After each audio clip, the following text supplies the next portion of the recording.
Thanks, Mike. Thank you. Thank you. Hey, everybody. Thank you for hanging out and being with us. So we're going to have a pretty frank discussion about where VR is and where we think it's going. Oh, you didn't tell me it was frank. I didn't know there was going to be frank. All right, we're being frank today. Yeah, this okay. is my goal, is okay. to make you sweat. So, and there have been a lot of really good discussions online and just in general about VR because it's brand new. So I want to start off with one that's not particularly easy. So as you've probably seen, there have been a couple articles this month that show a pretty wide gap between industry expectations originally and where VR is today.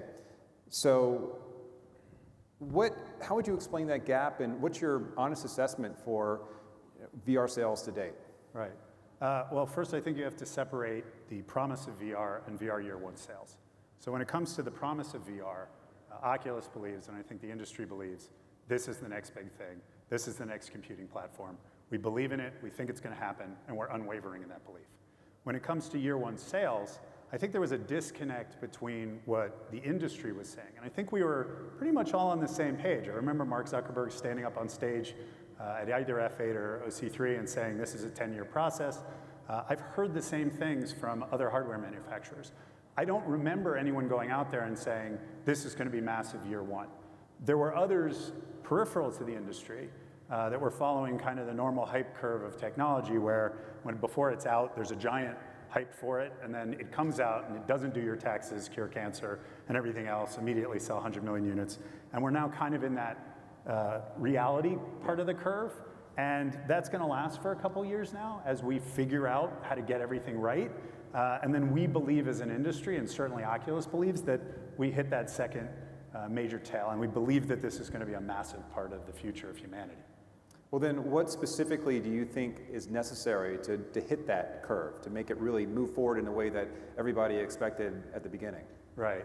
So there's maybe a long answer here. So not everybody will agree with this, but the way I look at the world right now in VR, think of a three-dimensional graph.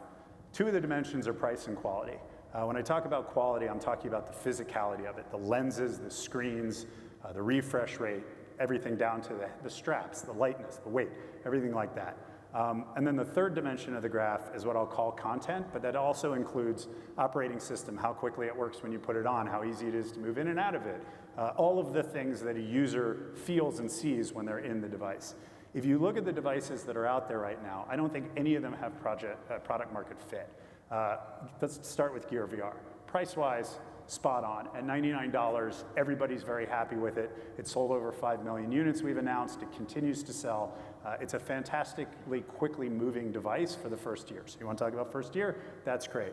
On the quality side, it's getting 4 out of 5 reviews. It's very well liked, but it's not driving the long-term retention and the excitement that we'd like to see to help us kick into that second part of the graph.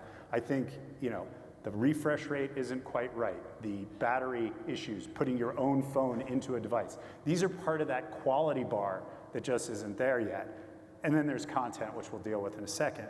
If we look at Rift, I think quality-wise, we knocked it out of the park. When we show it at Best Buy, people say, this is awesome, I'm into VR, I'm going for VR, VR is in my future. And then we say, okay, what's the number one reason you're not buying today? And the number one reason, almost invariably, is price. So that one has the quality. It doesn't have that price that drives people to buy it. They're both, for different reasons, at the wrong part of the graph. And none of them have the content. None of them yet have the content that's going to drive people outside of early adopters to get into the business. Now, I want to be clear with all of this that it's a fantastic experience today. I'm not dissuading people from getting into VR, but to hit the 10th millionth or 100 millionth or billionth person, we have to be a lot more than a great experience for an early adopter. So the question is, where do we go knowing this? And there are a lot of ways to attack this problem. From the mobile side, the way to do it is better processors, better screens, add positional tracking, make them lighter, and all of those other things. Easy to do, but not easy to do without changing price. So we don't want to lose the price advantage in mobile. Eventually, that moves up to the right part of the graph, you would think. How long will it take processors? I don't know. It'll take a while. You have the Rift. What do we do with the Rift? Well, I believe the Rift is in the right spot, but it's not in the right price spot. So by actively driving the price down to get people into VR, that's how we make the difference. So far, we've attacked the problem with the PC price. It's $1,000 to buy a PC that ran VR on March 28th when we launched less than a year ago. Those PCs are now $699. We work really hard on software to improve what any given graphic card or chipset can do. ASW is a big part of that. With ASW, you can get almost the full experience for a $499 entry price point. So we're driving price down there. We need to drive price down in other places, including with the hardware itself. So we understand that. Over time, price comes down. So both of these things will converge to the right spot, and simultaneously, we need to be working on content. And we spend a massive amount of our effort working on that content, making it faster when you put it on for it to come up and easier to get in and out of games, adding social features, adding the things that we need to make it an ecosystem. A year ago, none of this existed. So it's going to take us a little while to get all of this right. And I think one or the other of those devices will converge in the right place at the time when we also have the software. Now, there are things we shouldn't do that come out of this, right? I think adding features to increase the price, which also resets content because the new features aren't supported in any of the current content, is moving in the wrong direction, up in the price, and maybe up in quality too, but never towards that price market fit. So we haven't been big proponents of, let's throw in eye tracking, let's throw in wireless, let's throw in these other things. They may be great, but they move us in the wrong direction. So our goal is to get one of those two devices to get to product market fit. So that's interesting because you're describing Oculus's approach, right? But hardware manufacturers have taken very different approaches in terms of the hardware itself, the content, the ecosystem. Why is that, given that at this point, we do know more about VR, and there have been a lot of people working on this problem for a long time. Yeah, well, this is natural and healthy.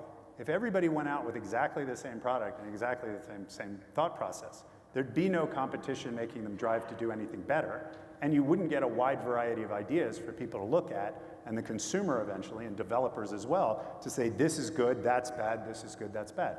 For example, we launched ATW, asynchronous time warp. We thought that was vital for making a smooth and comfortable experience. There were a lot of people in the industry that disagreed with that. It's now part of almost all platforms. We believed on-ear headphones made things a lot better for the consumer. These are minor things, but to get to product market fit, you have to get it all right. It has to be the device everybody wants. Others are now picking up that on-ear headphone or on-device headphones because they also agree that that's the right thing to do. With hand tracking, we wanted the real feeling of having your hands and fingers in there. We waited a longer time, a disagreement we had with others in the industry and perhaps with some consumers. But I believe now we have the best hand tracking and the best controllers in the business. That's been, the journalists believe the same thing. I think our reviews have said the same thing. And now you see others say, okay, we're going to relaunch our hand controllers because yes, we need to get better at this. There are things that our competitors have done that we've adopted. So this is not a one-way street. I'm not saying that Oculus gets everything right. That's good. Disagreement is good. It drives us all to try things. Some of us will fail, some of us will succeed. We'll succeed and fail at the same time on the same product, but it pushes things forward. So I think that's healthy. Well, actually, that leads to another question I think has been brought up a lot. I want to talk specifically about open platforms, right? What would it take for Oculus to be more open about having titles that it makes on other platforms? So this is actually a place where we agree with the industry more than most people think. We support an open standard. We're part of the Chronos initiative. I think we're going on stage at GDC. I may be wrong about that. There's a lot going on in a panel about it, but we definitely support the Chronos initiative. If there was an open platform, we would be a big part of that open platform. An open platform is not created by one company and then thrown upon the industry. It never has all of the industry's needs. The right way to do this is through the open standard. In the meanwhile, let's look at where we really are today. Just this week, I played Dead and Buried online with Vive users. I can tell they're Vive users because their microphone doesn't work exactly right because the hack they're using and some interplay with our software makes that mic not work. We have done absolutely nothing to stop this, and in fact, the team back right now at Menlo Park is working to try to fix the mic problem. So we haven't spent a lot of resources right now to create and or join a standard that is not a true open standard. But we believe in the open standard. We want to get to the open standard. And ultimately, we will be part of that ecosystem with all that that implies. I think from a developer's perspective, we applaud that. I mean, we want our games to be accessible by all, and it's definitely a refreshing attitude. So we know that our games, for example, even though we put them out on Rift, are being played by Vive players through eVive. And that's really cool, because then we get more feedback on what works and what doesn't work. So that's great to hear. And I hope that everybody in the industry actually does eventually adopt that approach. Yeah, we want everybody in the PC business to join an open standard that's created by all through a platform where everybody gets to say what's important to them. ASW, things that we think are vitally important, we've spent our resources on, instead of kludging in kind of an open platform today. We're waiting for the open platform. We spend our resources on ASW, ATW, these things that are making our titles better, driving the price of VR down. That's where our focus is. So it's not that we don't support openness, it's that right now is not the time in our belief system. Do you think there will be a specific sort of tipping point where the hardware manufacturers are getting together and software and saying, okay guys, we're ready to go? Well, we have a process now. That's the Chronos process, and we support that. So when that standard exists, we've committed to join it. Okay, hear to hear. So I want to turn a little bit to developers for a second and talk about developers' experiences in VR, and in particular, indie developers who are self-funded. And while there have been some, I think, great successes, such as Job Simulator, right, which is a fantastic game, it's done very well.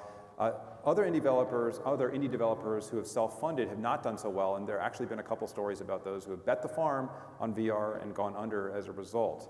So with that, how do you attract new developers to VR, given the risks are terribly high and the audience at this point is still growing, but relatively small? Right.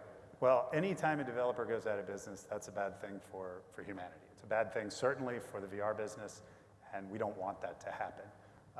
We've, again, been very careful telling developers that this is going to be a long process. I believe that getting in early and learning about VR, which is an incredibly steep learning curve and is very different than anything, is extremely beneficial, and that we will create Rovios, I've said this before, and companies like were created by mobile.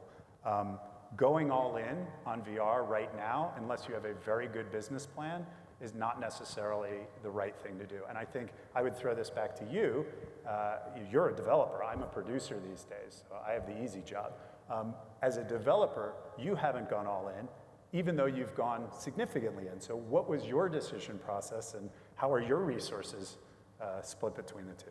Yeah, we take the minority of our resources and put it towards VR, because we do understand that it's a nascent business and that the audience is growing, but it's not at the point right now where we could make a giant title and expect to recoup. However, it's really important for us to be in early on a technology that we think is here to stay. And I get a lot of questions all the time about, why do you think it's here to stay? And I'd say it's not just the games applications, but it's the applications beyond games that give me a lot of hope for where VR is going, and the participation of very large companies like Facebook, like Google, who see where VR can go in the future. So what we've chosen to do is keep one foot squarely planted in VR, learn the design lessons that we think are valuable to becoming better as a developer, and then have our other foot in more traditional game space where we've been for the last 2 decades. I think that's a good balance for us. We're very fortunate to be in a position where we can do that, where we have multiple teams. But if we were starting up as a new developer, I would probably temper my bets a little bit and make sure that whatever the scope is for our VR games is contained, so that we're not, as you said, betting the farm on VR. So what have you learned? Now I'm What's that? going to ask you more questions. What have you learned? You said you've learned a bunch of things, and that's why you got into it. What have you learned with your first 2 titles, for example, which are gamepad titles, and then your last title has now been a touch title? So as Jason references, our first 2 games were third-person action games. And this actually partially grew out of a conversation we had about the challenge of making a third-person game in VR. And there really wasn't a whole lot of optimism that it could work. And so we took on that challenge, built 2 new IPs, Edge of Nowhere and Feral Rights, with third person, and had to wrestle with some pretty tough camera challenges. I mean, we learned very quickly that as soon as you take camera control away from the player and he or she is not controlling it with his head, you cause instant discomfort. Yeah. And our first several experiments in both of those games were disasters. And even after we figured it out and felt that we had a fairly comfortable game, we found that third person isn't the best fit necessarily for VR. So we then realized that we hadn't asked the most important question. And the most important question is, why VR? Why are we making a game that's for a VR platform if it doesn't have something that is unique to the medium? And that's where really Unspoken came in, which is a magic casting game where you really cannot play this game in any other way.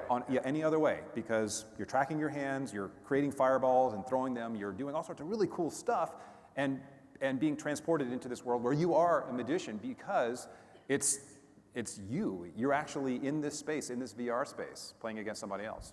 Yeah.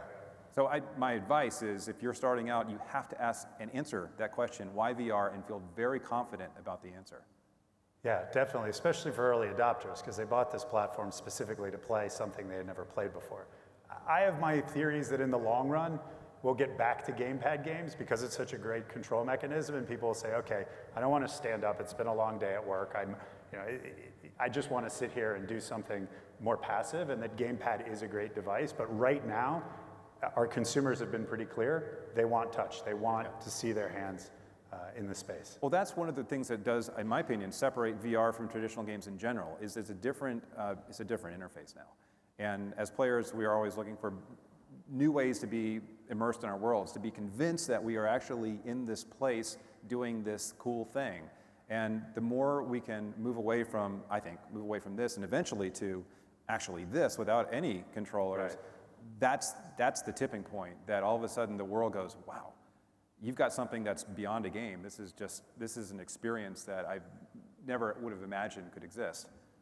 And what excites me is watching you make these games, you're learning things about picking up and how this simple physics of moving things around works. And to Graham's point earlier, he said that the game industry, the game developer, this community, is going to drive VR, or in his case, AR forward. It's absolutely true in VR as well. Yeah. FTD will eventually make some floral arrangement thing where you order online, and picking up that rose it's going to be a game engine, whether it's Unity, Unreal, CryEngine, or whatever it is. It's going to be a game engine, and it's going to take a game developer to create that rose and deal with the flopping of it and putting it in the container, and they will have learned that over the next few years building games, right? So games is not the end state of VR in any way, shape, or form, but games will blossom into everything that's in VR, and the community that d.i.c.e. serves, this developer community, this is beautiful. After watching 30 years of the game industry, this is our moment, right? This is our moment where we just take over the world as creators. So Facebook and Oculus it's amazing the way that now, what are developers interested in? What do developers want? That's the tone at Facebook on the entire campus, because we realize wherever the future goes, this group of people is the seed of that. These are the people that are going to launch us there. I agree. I think that's a great point about how outside of the games industry, they are looking at us to understand how we've wrestled with these challenges and beat them. I have to go back to this because my transformative moment in VR was when you said, hey, come on by the Oculus booth and check out the Toy Box demo. This is a few years ago. And how many of you guys tried that out, the Toy Box demo for Oculus? Anybody? A few, yeah. A couple, yeah, right. That rocked, right? I'd never experienced in games a situation where I was handing somebody in virtual space an object or throwing something using my hands and actually seeing that person's reaction in space. And it was one of those times where I realized I cannot get this in any other form of entertainment. And that's, for me, when I personally thought, okay, I can see where VR goes beyond games now. It's that social interaction that's made real in virtual space through these devices and through the software. Yeah, absolutely. Anyway, I'll stop being a fanboy because that was super cool. So let me go back to something else you mentioned earlier. You talked about Gear VR and how Gear VR has 5 million units out there. So if the mobile base is so much larger than the tethered VR space, is there any reason why developers shouldn't be developing for mobile VR now? Oh, absolutely. There's no reason they shouldn't be. Like, they should be. Mobile VR is a very busy business right now. There are a lot of people using it. There are a lot of people making content for it. It's a great space. I think if you go back to my how to attack product market fit chart, you decide as a developer, do I want the now, but I can't experiment with the future because the technology is, for example, hampered by not having positional tracking, hampered by not having true hand presence, hampered in a certain sense by all of these things, but that's where the audience is right now? Or do I start up here where the price isn't necessarily right now, but there's infinitely more potential to experiment with what the future of VR clearly is going to look like? And that's kind of the decision you're making right now. Do you want to be in a space where the audience is there, or do you want to be in a space where the technology is there? And again, at some point in the near future, that's going to come together, and deciding for yourself as a developer how you get there and what you think your edge is on the market and your strategy is the difference between developing for those two platforms. Oculus splits its attention 50-50 between the two platforms because we fundamentally believe that both are vital to getting to the end state. We believe the end state is untethered. We believe the end state is an all-in-one device. We believe, Mark has called it glasses at his upper end of the curve, which is out farther than 10 years, but that's where it's going. And a lot of that is going to come from the mobile end. Yeah. At the same time, high-end PCs can drive the technical innovation that's going to lead to some of the more interesting discoveries in VR that creates the killer content. So they're both very viable ways of attacking the market as a developer. So, well, with that in mind, if I'm a brand new developer to VR, or I'm an established developer thinking about getting into VR, what specific advice would you give me or any developer who's ready to make that journey? Test. Over and over and over again, test ideas. Do a lot of small throwaways and the like. If I can apologize, what we didn't do with Edge of Nowhere and Feel Rights is we didn't do that. I said, Ted, please, we've been friends for years. I need content at or around launch. You don't have enough time, and I don't have a lot of dev kits for you. And our response to that, mutually, was to go from what we know. I think there's proof in the results that what we should have been doing is doing a lot more research and a lot more trial and error to come across something that really worked. A perfect example of that is Superhot. It's a first-person shooter. It's a relatively inexpensive first-person shooter to make, but that developer got it right, absolutely right for VR for this moment. And I think had we mutually experimented, and again, I take a little blame here because I said, here's your deadline, here's your budget, go. I think we would have done better with those first couple titles. I think we fixed that with Unspoken. And I think going forward, developers should really small team prototype for as long as they can before they come upon that spark of an idea. Tilt Brush is another perfect example. Just came to the Oculus store yesterday. Tilt Brush is game-changing, right? No one has ever done anything like that before. And that developer, I know, spent a lot of time experimenting in VR on various things before settling on Tilt Brush. Massive win for them. So follow that, follow that path, and I think you're going to do better as well. Well, actually, that is a conundrum, though, for most developers, because when you do that, you're funding blue sky teams, R&D teams, not necessarily with outside funding, so you've got to be in a position where you can do it yourself, or you have a partner who's willing to take the risk and fail with you as a partner, and that's not easy to come across in this industry today. That's absolutely true, and that's why Oculus believes that spending $250 million as of OC3, when we announced that, spending another $250 million goes a long way towards providing that safety net. Unfortunately, with the size of the industry, we can't spread it wide enough, and that isn't enough money for everybody to have a safety net. So developers that don't get funding from Oculus, we encourage other hardware manufacturers to get involved in that investment business. Some of them have, some of them have not. We think that's very healthy, and if a developer doesn't have access to that capital, I agree with you. Small team, 1 or 2 or 3 people can put together in a couple of months a lot of ideas and come up with a really good idea. Some of the best products we have on our shelf right now, virtual shelf, have come from teams of under 5 people who have come up with something really special and then said, all right, how do we grab outsource and or other talent to build this into something a little bit larger? So I think there is a win state there. I think a lot of developers are succeeding, but you do have to take care if you don't have you don't have financial wherewithal. And again, my plea to the industry is, do what Facebook is doing, follow what Oculus is doing, spend more money on developers. And you're talking to third-party publishers as well, right? Not just hardware manufacturers. Well, third-party publishers are somewhat in the same position developers are in, because at the end of the day, they have bottom-line businesses that aren't driven by the success of VR. I think primarily right now, this should be coming from the hardware manufacturers. And that's why, part of the reason I joined Facebook was that they believed in that. They were willing to spend that money to push the industry forward.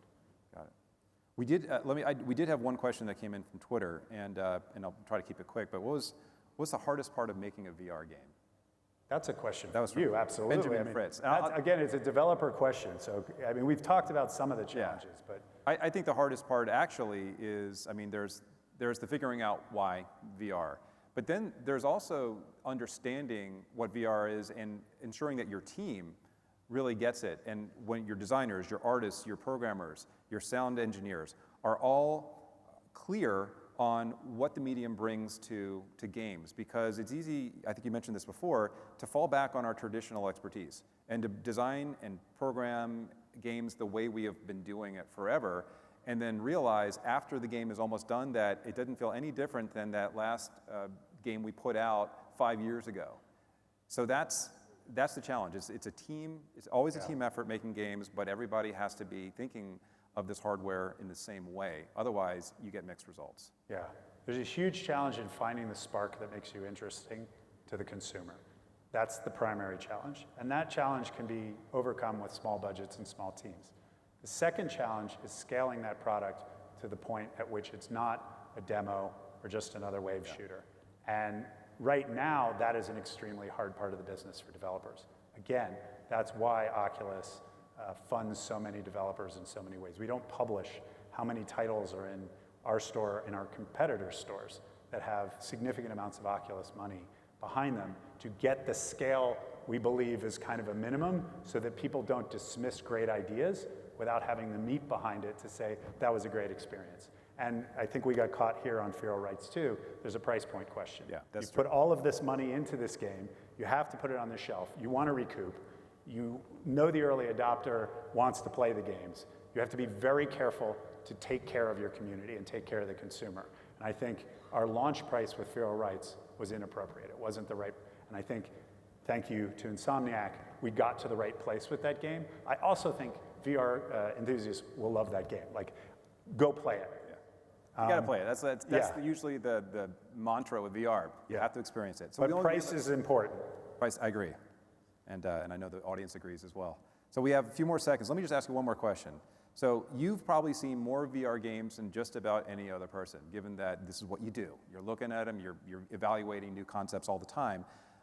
What do you think is going to be the killer application that busts this market wide open? That's a really good question, and I spent a lot of time thinking about it. Ultimately, I believe, and Facebook believes, that it's going to be a large-scale social application with a lot of people interacting in it. That does not mean a game.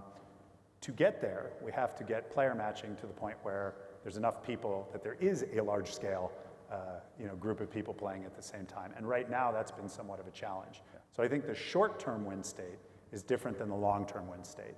To get through the short term, it's very hard to know today, a year after we've launched both of these hardwares, what exactly is going to be the golden ticket. I think we'll know it when we see it, and we won't until it exists. And I encourage developers to keep trying, and we want to support them in making those efforts. Somebody is going to get it right. Somebody is going to make billions of dollars in this business. And I'm not exaggerating. It's just like the mobile business. It will take time, and we want to help get everybody there. Cool. Thank you. Of course. Thank you all. Thank you. Appreciate it.